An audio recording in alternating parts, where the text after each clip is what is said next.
26 दिसंबर है। एक नए शहर में हूँ मैं। इस शहर का नाम है कांचनाबुरी। ये एक्चुअली थाईलैंड के वेस्ट में पड़ता है, म्यांमार बॉर्डर के पास। इधर मैं कल शाम को आया था। फिर कल आके रेस्ट ही किया। ये मेरा होटल है, अभी मैं होटल में बैठा हूँ। ये एक्चुअली बाकी शहरों से थोड़ा सा अलग है। मतलब आप जब भी आप थाईलैंड आते हैं तो आपके जहन में बैंकॉक, फुकेत, पटाया, कोह सामुई ये सब आता है। इन दिनों लोग चांग माई चांग राई भी जा रहे हैं, लेकिन कांचनाबुरी वेस्ट थाईलैंड में ये इतना वैसे टूरिस्ट तो आते हैं, लेकिन इंडियन टूरिस्ट थोड़े कम हैं। एक्चुअली ये इस टाउन में आने का मेरा मकसद दो है। एक है हिस्टोरिकल, जो मुझे हिस्ट्री मुझे बहुत पसंद है। दूसरा है नेचुरल। यहाँ पे एक नेशनल पार्क है, वो भी मुझे देखने जाना है। तो मैं आपको थोड़ा सा मेरे रूम का टूर दे देता हूँ। ये मेरा रूम है। इस होटल का नाम है सैम्स हाउस। ये बेसिकली होम स्टे है। छोटा सा रूम है, बहुत ही बेसिक सा है। ये मुझे मिला ऑलमोस्ट तकरीबन 1500 रुपये पर नाइट के। So very very comfortable and very budget stay. एक टीवी है। ये बेड है मेरा। Bed was very comfy. बाकी होटल्स के कंपैरिजन में इतना सॉफ्ट बेड नहीं था, जो कि अच्छा है। बाकी अगर होटल्स में जाकर में सोते हैं आप एकदम अंदर घुस जाते हैं, लेकिन ये बेड वॉज वेरी गुड। मतलब आपको स्पॉन्डिलाइसिस नहीं होगी ऐसे गद्दे गद्दे पे सो के। तो गद्दा I like rather than my Bangkok का गद्दे, जिसमें मैं सोते ही घुस गया था। और ये है mister frog. Is a very good companion. ये मेरे साथ रात को थे। He's a soft toy, it's a huge soft toy। ये है एक मेरा सूटकेस यहाँ पे रखा हुआ है। बाथरूम है और एक छोटा सा मिनी बार दिया है। दिन में 2 पानी बॉटल मिलते हैं हर जगह। जैसे ये खाली है। टीवी में कुछ ज़्यादा कुछ चैनल्स नहीं है, सिर्फ थाई चैनल्स है, चाइनीज़ चैनल्स है, मलेशियन चैनल्स है, जापानीज़ चैनल्स है।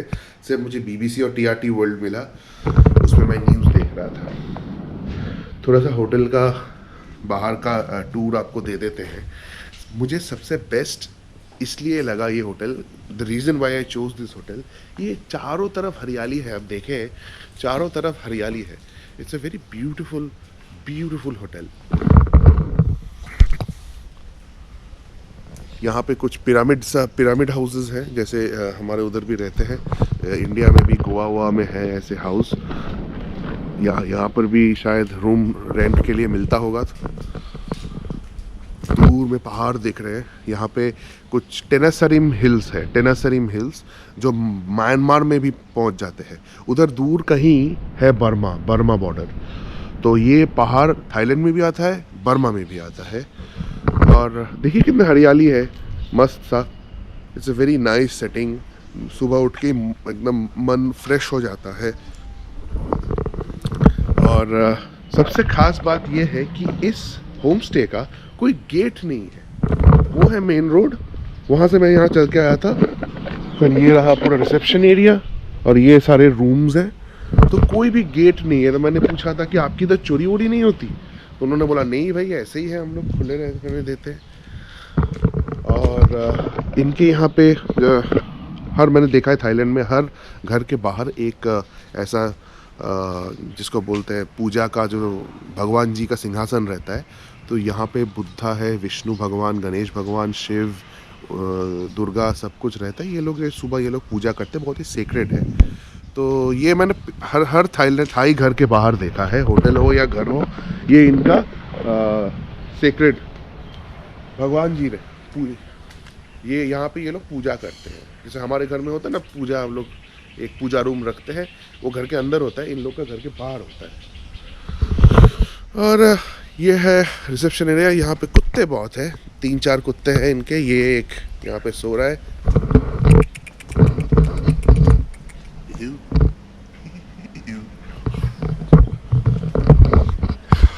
यहाँ पे आप कोका कोला, बियर आप खरीद सकते हो। वाईफाई अच्छी है यहाँ पे। ये रिसेप्शन एरिया है। अगर इधर सीधा चले जाओ तो शायद आपको और भी कुछ मिलेंगे। अच्छा, बाइक्स मतलब साइकिल्स रेंट पे भी मिलता है। अगर आप चाहें तो आप साइकिल रेंट कर सकते हैं। एक बाइक रेंट करने की दुकान भी है बाहर। स्कूटर्स, मोटर बाइक्स और गाड़ियाँ भी रेंट हो जाती है कांचनाबुरी का एक आम सा कस्बा। यहाँ पे एक नाई का दुकान है, बार्बर शॉप। यहाँ पे आप दाढ़ी बना सकते हैं, बाल बना सकते हैं। कुछ सुवेनिर और गारमेंट्स की दुकानें हैं। यहाँ एक फार्मेसी है जो मुझे बहुत काम आया। मैं कुछ दवाई लिया यहाँ पे, टूथपेस्ट लिया, लिप बाम भी लिया। मेरा ना यहाँ पे वेदर थोड़ा सा ड्राई है अभी। वैसे मौसम तो बहुत ही सुहाना है। अभी टाइम है थाईलैंड आने का, इतना प्लेजेंट वेदर है, लेकिन इसके साथ एक ड्राइनेस भी आता है जो होंठों को थोड़ा ड्राई कर देता है। तो मेरा होंठ बहुत फट जाते हैं। तो मैं तो कोलकाता से लाना भूल गया था अपना चैपस्टिक, तो यहाँ पे मैंने फार्मेसी से चैपस्टिक ले लिया।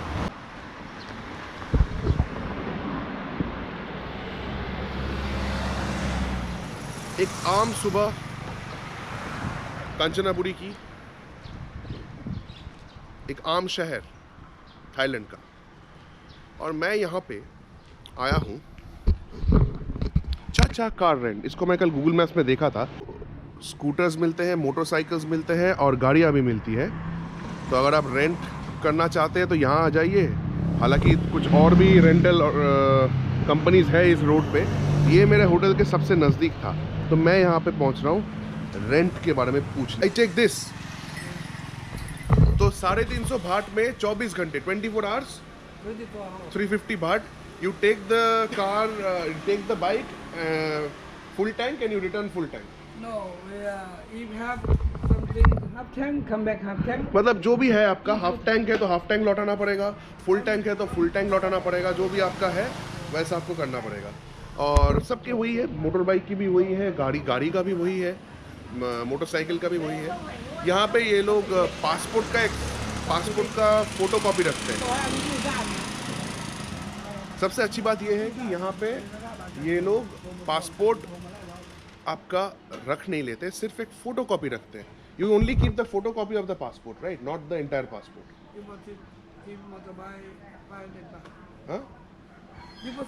डिपॉजिट एंड डिपॉजिट रखना होता हाउ मच? 500। तो 500 भाट डिपॉजिट देना रखना पड़ता है, और आपका पासपोर्ट का और ड्राइविंग लाइसेंस का, इंडियन ड्राइविंग लाइसेंस का एक फोटोकॉपी ये लोग रख लेते हैं। बहुत ही आसान है। और ये है, व्हाट इज योर नेम? चा है कांचनाबुरी का best bike rental service. Start भी हो गया बाइक। मैं बोलूँ मुझे ना 2 व्हीलर चलानी नहीं आती। मैं स्कूटर 1-2 बार चला चुका हूँ, ईजी होता है, बाइक में वो गियर नहीं होता है। लेकिन मोटरसाइकिल कुछ खास नहीं आता मुझे। मैं 4 व्हीलर वाला आदमी हूँ। मैं गाड़ी ड्राइव करना पसंद करता हूँ। हर जगह मैं 4 व्हीलर ले लेता हूँ। यहाँ पे थोड़ा महंगा है तो 4 व्हीलर नहीं लिया। 1300 भाट का था गाड़ी, तो मैंने ये स्कूटर लिया है। अब देखता हूँ, भगवान भरोसा। वैसे पिछली बार फुकेट में लिया था, लेकिन मेरा दोस्त चला रहा था। สมาคมธุรกิจท่องเที่ยวกาญจนบุรีร่วมกับการท่องเที่ยวแห่งประเทศไทยสำนักงานกาญจนบุรีสำนักงานวัฒนธรรมกาญจนบุรีสำนักงานการท่องเที่ยว लो जी, बाइक तो ले लिया, अब चलाना अभी सीख लिया। इजी है यार, कोई गियर वियर नहीं है। अब मैं थोड़ा कांचनाबुरी सिटी एक्सप्लोर करता हूँ। सबसे पहले जाऊंगा ब्रिज ऑन द रिवर क्वाई में। यहाँ मैप्स के लिए मोबाइल रखने की जगह है। यहाँ पे मोबाइल रखो, मैप चलाओ और सिटी घूम के देखो। आई गेस ये सबसे कॉस्ट इफेक्टिव तरीका है, क्योंकि क्या आप कितनी बार टुक टुक सोंगथेओ भाड़ा करोगे? टुक टुक लेगा 100-200 करके, सोंगथेओ भी 100-200 लेगा। ऐसे करके घूमते रहोगे, 400-500 भाट चला ही जाएगा। इससे बेटर ये बाइक लो और अपने मर्जी से, अपने कन्वीनियंस से ये सिटी घूम के देखो।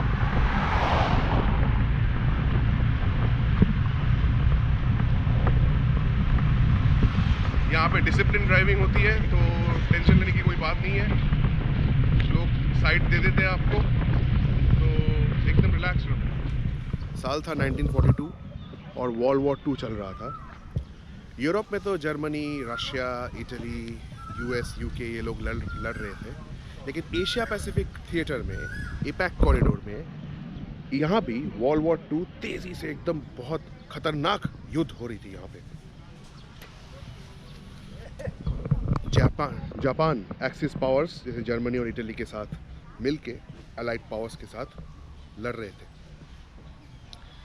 तब उन दिनों ये जो एरिया है ये Malaysia, Thailand, Burma, even till India का नॉर्थ ईस्ट पूरा जापान के कब्जे में था, इंपीरियल जापान।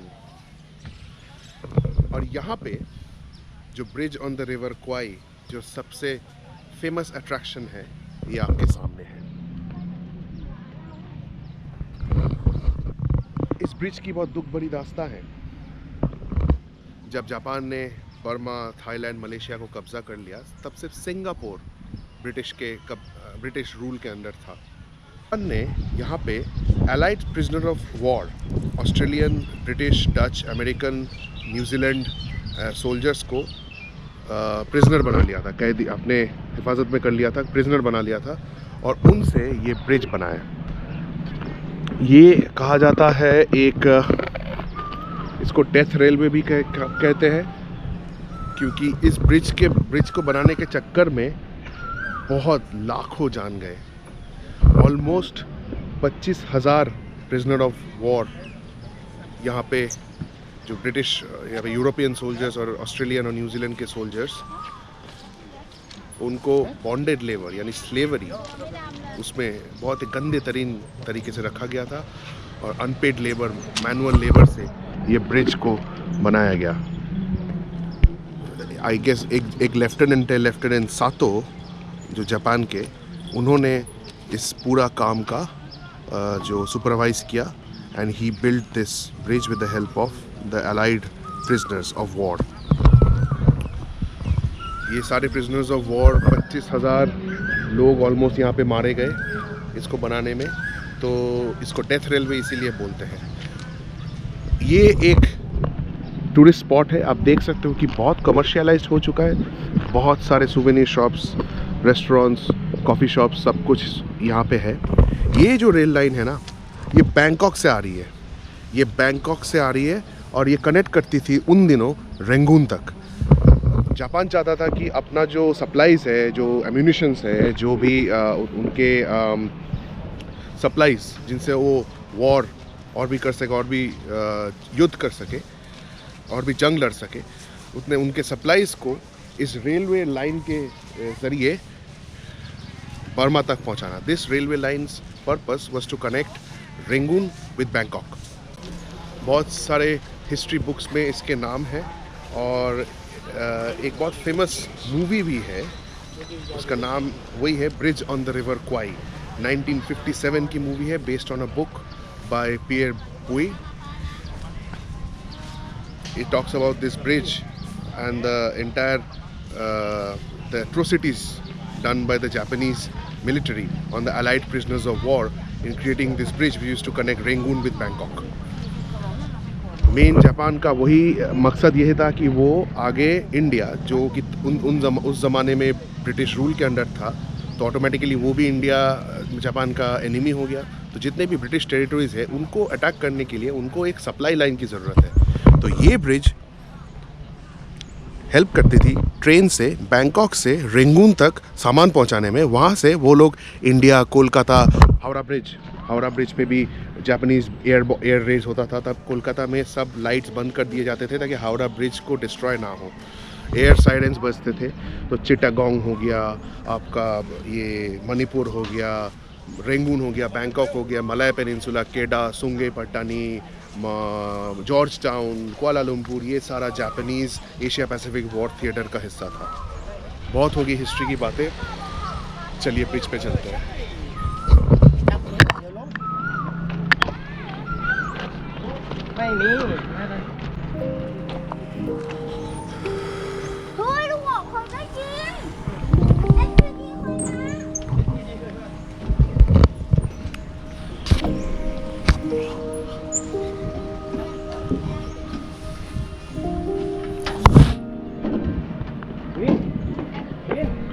आप जब चल रहे हो ना यहाँ से, तो यूँ समझ लीजिए कि आप इतिहास की पन्ने पलट रहे हैं। ये ब्रिज बनाने में 25,000 अलाइड सोल्जर्स की जाने गई, और ये तो सिर्फ यूरोपियन सोल्जर्स हैं। बाकी local Thai, Malay, Javanese, Balinese, Malaysian, Burmese, even Indians, Tamils, local Tamils जो यहाँ पे रहते थे उनको भी काम पे लगाया गया। बर्मा ने बहुत खुशी खुशी जापान को बोल दिया आप आइए ये ब्रिज बनाइए, क्योंकि Burma was siding with Japan at that time. लेकिन क्या होता था, ये लोग देख रहे थे कि जो जापानीज है वो लोग देख रहे थे कि बर्मा के जो लेबरर्स है ना वो लोग काम अधूरा छोड़ के भाग जाते थे। मलेशियन, सिंगापुरियन, जावानीज और इंडोनेशियन जो लेबरर्स थे उनका बहुत खर्चा होता था। They are very expensive to maintain. पास बसते थे अलाइड प्रिजनर्स ऑफ वॉर जो भाग नहीं सकते थे, उनको यही ब्रिज बनाना था और यहीं पे मरना था। और बसते तमिल्स, थाई, इंडियंस, जो इंडियन तमिल्स ने भी इस ब्रिज को बनाने में मदद की। तो इस ब्रिज में सिर्फ अलाइड सोल्जर्स की कंट्रीब्यूशन नहीं है, इंडियंस की भी कंट्रीब्यूशन है। और बाद में उनको भी खराब सिचुएशन में रखा गया और वो भी, और सैकड़ों इंडियंस की जानें भी गई। तो this bridge doesn't not just talks about the atrocities created by Japan on the Allied soldiers, but also on the Indians as well.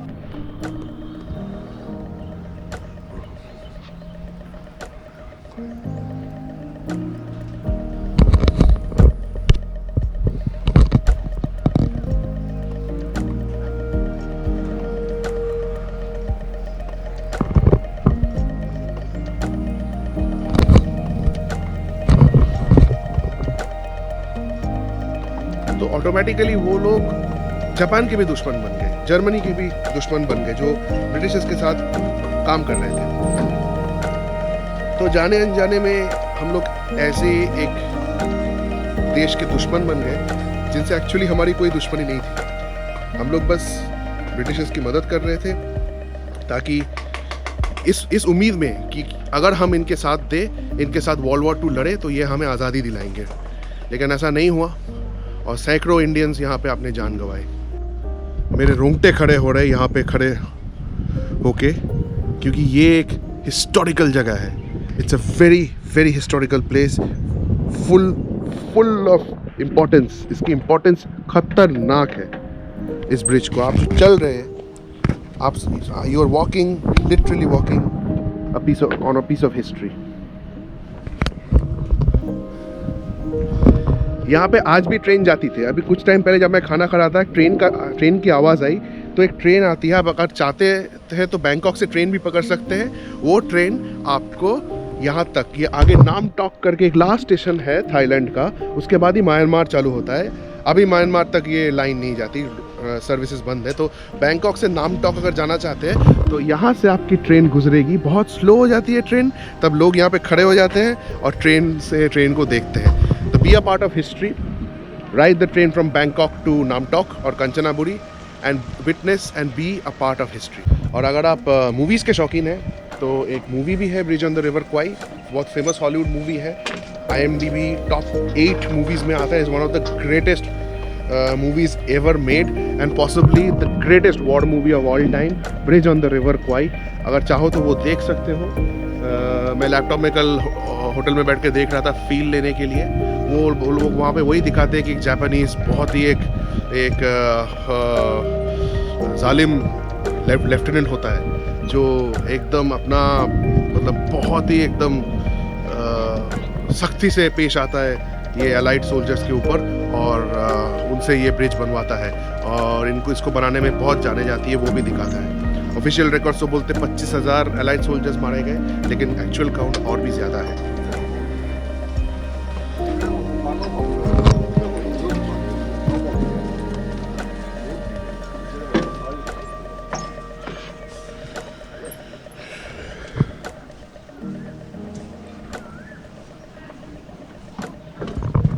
यहाँ पे एक चाइनीज बुद्धा टेम्पल है, entrance to the ग्वानयीन temple.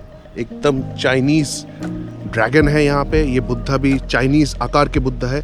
Buddha ji जो है बहुत से रूप में, हर देश में जो पूजे जाते हैं उनका अलग एक रूप होता है। थाईलैंड में बुद्धा एक तरफ एक टाइप का है, हमारा टिबेटन बुद्धा जो है एक उनका फेशियल एक्सप्रेशन कुछ अलग होता है। फिर थाई बुद्धा हो गया, बर्मीज बुद्धा कुछ अलग टाइप के दिखते हैं।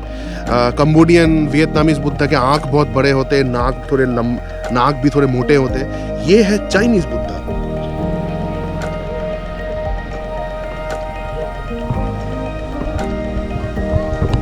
ये जो थाई रेल ट्रैक्स है, मुझे लगता है ये मीटर गेज और ब्रॉड गेज दोनों है। अब देखें, शायद जो मैं चल रहा हूँ यहाँ पे,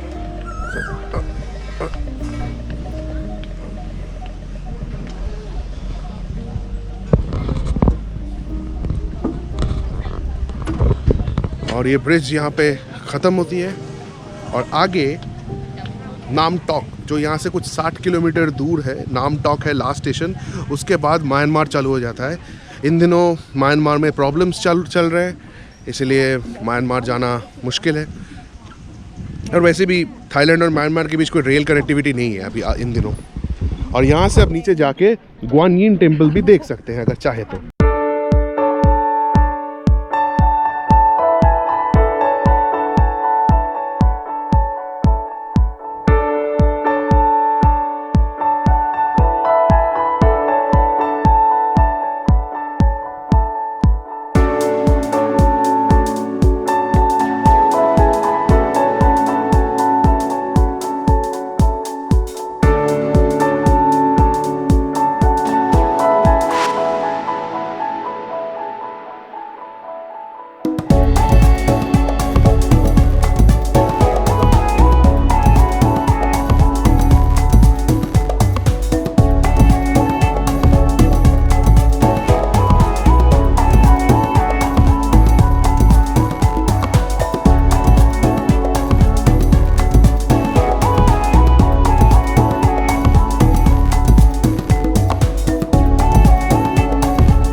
क्वाई रिवर है, इसलिए ब्रिज ऑन द रिवर क्वाई। और ये इसका एक और नाम है ब्रिज नंबर 277।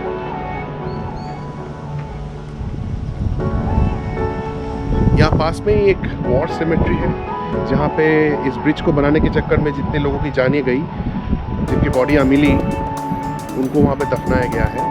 उस पर कुछ इंडियन सोल्जर्स के भी नाम है, मुस्लिम सोल्जर्स, वो भी, उनके भी ग्रेव, वो मैं देखने जाऊँगा आज। मैं हर कहीं भी जाता हूँ, आपका अगर मेरा चिटागोंग वाला ब्लॉग देखा है, मैं चिटागोंग वॉर सिमेट्री में गया था, वहाँ पे सैकड़ों इंडियन नाम मिले मुझे। यहाँ पर भी कुछ 12 सोल्जर्स के नाम मिलने की उम्मीद है।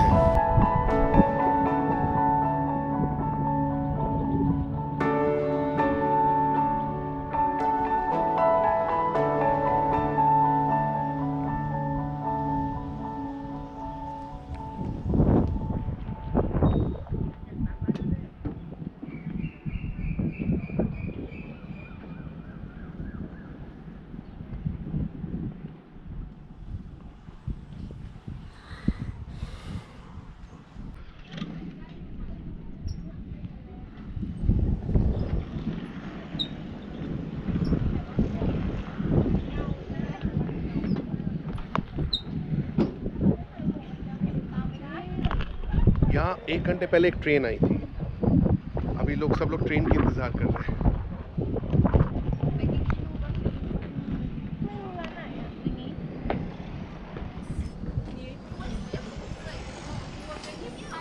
बोट, यहाँ पे कुछ पैकेजेस होते हैं।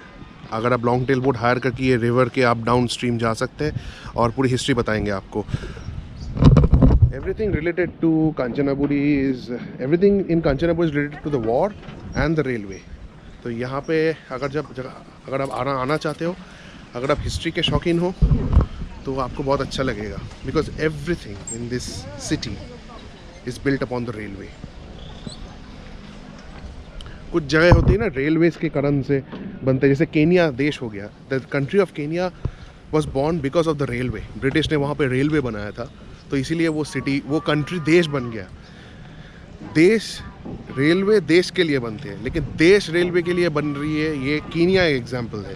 सिमिलरली कांचनाबुरी ये जो छोटा सा एक डिस्ट्रिक्ट एकदम बर्मा बॉर्डर के पास, चारों तरफ पहाड़, दूर उधर कहीं म्यांमार है, तो ऐसा एक छोटा सा खूबसूरत सा एक गांव अचानक इतनी पॉपुलर हो गया वॉर के कारण और रेलवेज के कारण। तो railways and war makes this town so special.